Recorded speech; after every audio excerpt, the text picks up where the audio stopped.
Bayi ini baru lahir di rumah sakit. Tubuh penuh duri, seperti landak. Dokter menemukan ibunya sehari sebelum kelahiran. Jari kelingking tangan kanannya masih gemetar.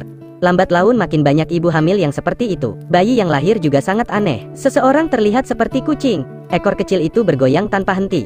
Seseorang memiliki hidung elang. Dua sayap kecil mulai mengepak. Dalam satu malam saja semua bayi di kamar itu seperti itu. Apalagi masalah gen ini tidak bisa diubah oleh siapapun. Bayi yang akan dilahirkan seperti babi atau anjing. Setelah diselidiki, setengah binatang itu semuanya membawa virus yang bisa menjangkit manusia. Jadi pemerintah memerintahkan pembunuhan semua manusia setengah hewan. Untuk menghindari pembunuhan, seorang ayah membawa anaknya melarikan diri. Ini adalah bayi yang terlihat seperti rusa. Dan tidak lama kemudian ayah dan anak itu berhenti di depan sebuah rumah kayu. Sejak saat itu, tempat ini menjadi rumah mereka. Untungnya sang ayah sangat pandai bekerja, menggunakan kincir tua untuk membuat kincir air.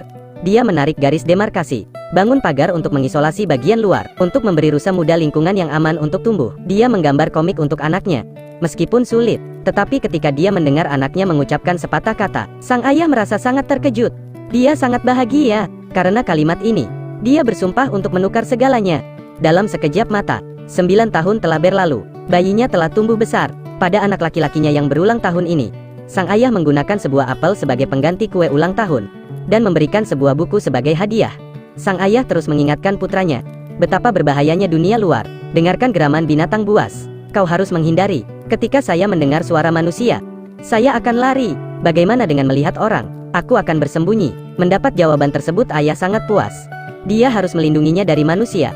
Setiap hari menyenangkan, namun sang anak tetap merasa hidup itu kurang sesuatu. Hingga suatu ketika sang anak menyadari bahwa tokoh utama dalam buku tersebut memiliki seorang ibu. Kemudian menyadari bahwa ia tidak memiliki seorang ibu. Ia mengira dirinya mirip dengan orang tuanya. Maka ia melihat induk rusa di hutan seperti induknya. Sang ayah tidak tahu harus berbuat apa setelah mengetahui anaknya mengadopsi seekor rusa sebagai induknya. Dia mengoreksinya dengan serius. Tetapi ketika anak itu bertanya di mana ibunya, sang ayah hanya bisa menghindari. Hanya mengatakan bahwa ketika dia besar nanti, dia akan memberitahu. Anak laki-laki itu tidak mengerti. Jadi dia harus berpikir untuk mencari induk rusa untuk diajak bicara. Namun suatu hari anak laki-laki itu melihat jejak kaki induk rusanya mengarah keluar pagar. Dia pergi ke pagar yang telah dibangun ayahnya. Pagar yang kokoh dipotong oleh garis besar. Anak yang melihat dunia luar mau tak mau penasaran dan melangkah keluar dengan satu kaki. Di luar pagar sepertinya tidak ada bedanya. Tidak seseram yang dikatakan sang ayah. Di kejauhan tiba-tiba terdengar suara binatang buas. Anak itu ketakutan dan melarikan diri. Namun saat ditemui sang ayah terlihat ketakutan dan memeluk anaknya. Mereka berlari menuju hutan. Ini pertama kalinya ayah marah padanya. Dia menyuruhnya untuk tidak keluar dari tempat aman. Sekali terlihat oleh manusia, dia pasti akan mati. Anak itu tidak mengerti ceritanya. Dia mengira ayahnya menyembunyikan sesuatu darinya. Dunia luar bukanlah apa yang dia katakan. Marah dan berlari pulang. Dia marah di tempat tidur. Pada saat ini, di luar terdengar suara manusia. Anak laki-laki itu segera turun dari tempat tidur. Sang ayah panik dan mengambil sapu untuk memegang senjata. Pria itu mengira dia memegang pistol di tangan ayahnya. Segera jelaskan. Naik gunung untuk menemukan adiknya yang hilang. Saat ini, anak itu juga berlari dengan rasa ingin tahu. Sang ayah menggunakan matanya untuk memberi isyarat kepada sang anak agar bersembunyi dengan baik. Dia sepertinya berbohong. Setelah mengetahui sang ayah tinggal seorang diri, wajahnya berubah berbahaya. Anak berikutnya tanpa sadar pindah. Sang ayah dengan cepat berbalik untuk melihatnya.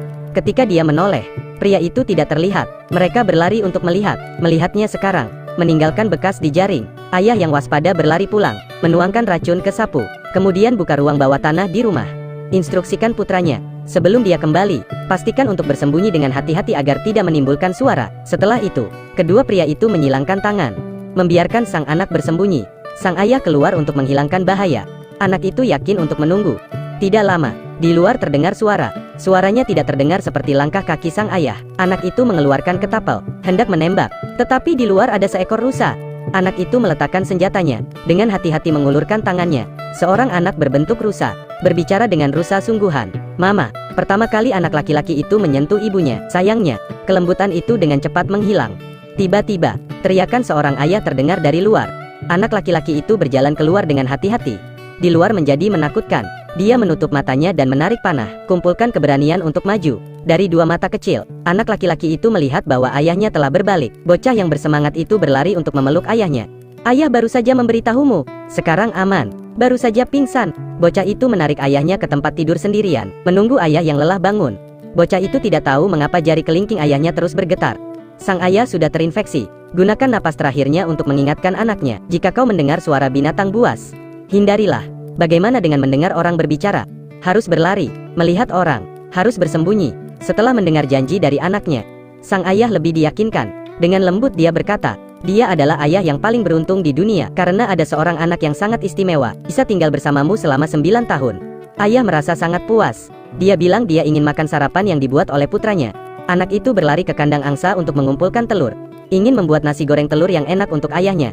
Tetapi ketika anak itu kembali, sang ayah tidak sadarkan diri lagi. Anak laki-laki itu duduk meringkuk di kursi. Dia tahu bahwa ayah pelindungnya telah pergi untuk selamanya. Dalam setahun terakhir, bocah itu telah menjadi pemilik sebuah rumah kecil, memulai hidup sendiri. Tidak hanya tahu cara memotong kayu bakar, tetapi juga tahu cara memperbaiki pipa.